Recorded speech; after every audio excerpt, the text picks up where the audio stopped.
He puts his knee in my chest. So he gets up and he puts his knee in my chest and his elbows on my arm and he starts clank, clank, clank, clank, clank. He's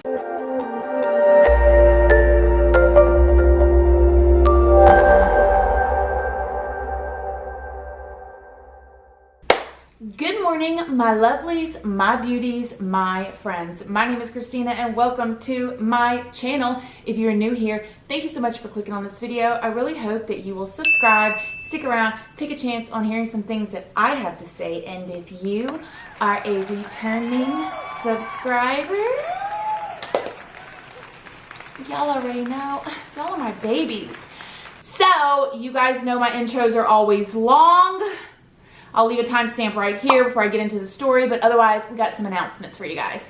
First thing is, some of you guys have been asking me about merch. I actually have been working on something super cool for you guys, so if you are interested in that, just stay tuned. It may take a little bit, but I've got this design and this really cool idea, and I think you guys are gonna love it. So okay, moving on. One of you guys said to me that me referring to transgender-ish women in prison as studs is offensive. Now, the person that said it to me was very kind about it, but I just want to let you know that that is what they refer themselves as in there. That's not a term that I've made up. It's not like I've said there are offensive terms that you can say. That is a term that they use and that they prefer. And it's kind of like a stud, you know what I'm saying? Like they're studs, like the sexy, you know, like that's what they refer themselves as. I would never get up here and, you know, try to say something offensive or anything like that.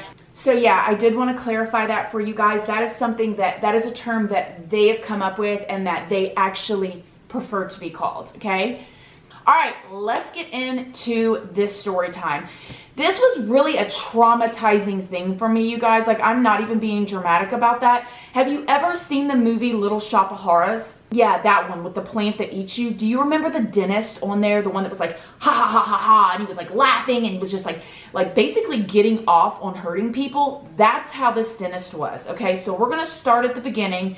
When you go to prison, if you are sick in any way, you have to fill out what's called a sick call paper. You have to go to the guard station. You have to ask for a sick call. You have to fill it out. You give it back to the guard. And if the guard's feeling freaking nice that day, he or she will actually turn it in for you.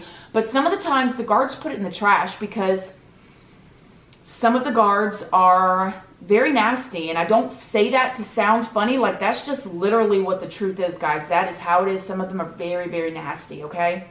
So when I got to prison, I had an abscess tooth. Here's a picture of me here. You can see how swollen my face was. And I was in so much pain. I don't know about you guys, but whenever I get a toothache, I have severe toothaches. And not everybody has pain like that with toothaches like I do, but I do, and it usually shoots the pain up my head, into my whole entire skull. My eyes hurt, and I've even had it to times where the pain has gotten so bad that it shoots down my back, will wake me up in the middle of the night. It's extremely painful, okay? And you are in prison, and there's nothing you cannot even go and take a Tylenol. You have to get that approved. So you are in pain, and they are not making you feel any better. There is no heating pads. There's no ice packs. There's nothing. And you still have to go throughout your day. You still have to get up and go to work and stand in the heat and the sun with an abscessed tooth that your freaking head feels like it's going to explode. And you literally want to you don't want to know the things that I've thought about with toothaches. It's crazy and scary. Like, Okay, so moving on. So I was in a lot of pain. And I get the sick call put in, and then once the sick call gets put in, you get put on a list. And the dentist and the doctor, whoever you need to see, there's a doctor there on campus that sees people. There's a psychiatrist there on campus that sees people. And I'm saying campus like this is a college, but baby girl, don't get it confused, because it ain't cute and it ain't a college campus. It is a compound.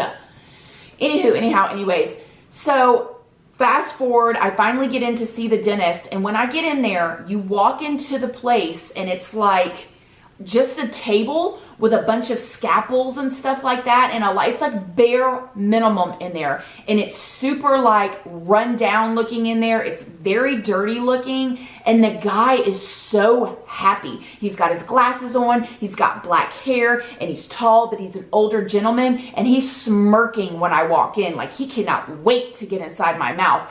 And I am like, okay, all right. So he has me sit down, he looks in my mouth, and he says, yep, that one needs to come out. So I'm like, okay, like I'm thinking like, am I getting some antibiotics first? Like I know here when you're in the natural world, they want to treat you for antibiotics first in case they bust an abscess, it spreads, all this, da-da-da. No, ma'am, I didn't get nothing.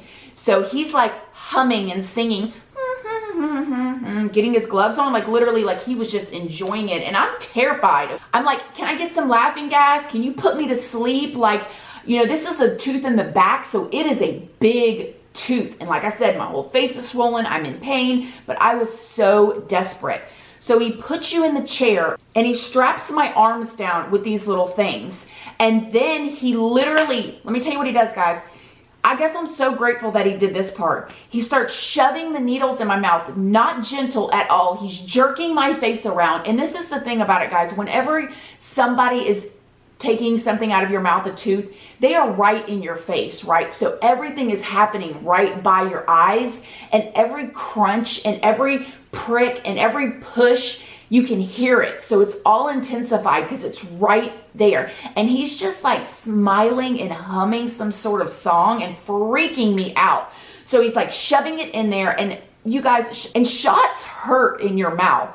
They hurt when somebody's being gentle, but when they're being rough, oh my gosh. So I'm literally laying there thinking I should just get up and walk out of here right now. Like I'm scared, but I'm already strapped down, and I know this tooth has to come out because I can't sleep. I can't hardly function. I cannot even think. I literally remember being in the dorm and people trying to talk to me and me holding my mouth and being like it's that kind of pain. Like, don't even speak to me because I cannot concentrate on what you're saying because the pain is so bad in my mouth. I knew I had to go through this at this point.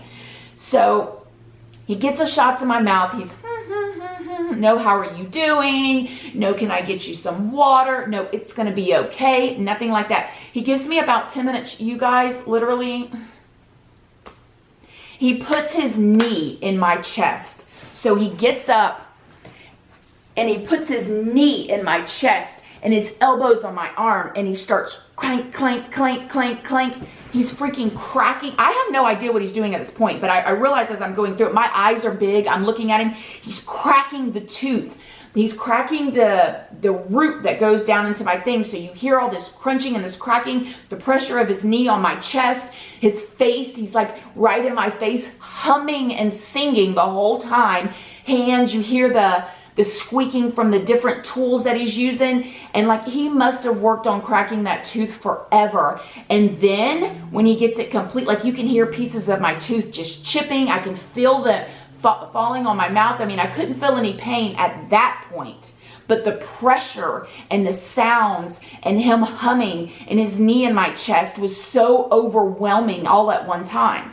So then I guess at this point he had gotten it all cracked, and he takes these pliers. I'm watching these big pliers go by my face like this, and he starts ripping. And by this time, his knee in my chest, the pressure is getting stronger and stronger, and he starts ripping, like you can hear my freaking tooth ripping in pieces out of my mouth. There literally is blood all over his thing, blood on the tips of his fingers, and right about this point, you guys, the numbing started wearing off.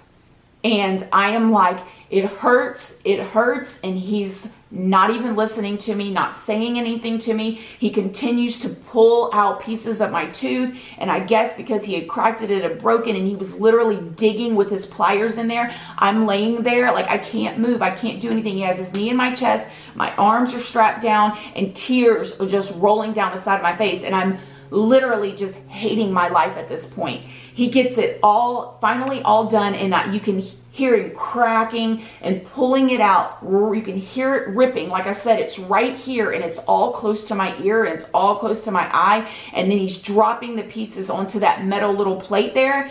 And like, you can just see the blood. You guys, literally, it's like out of a horror movie, like Little Shop of Horrors, like that dentist. When he gets it all done, he takes this gauze and he sticks it down in there. He tells me to close. And he leaves me out of there and he tells me to go. I am in extreme pain still, like the pain is starting to come back.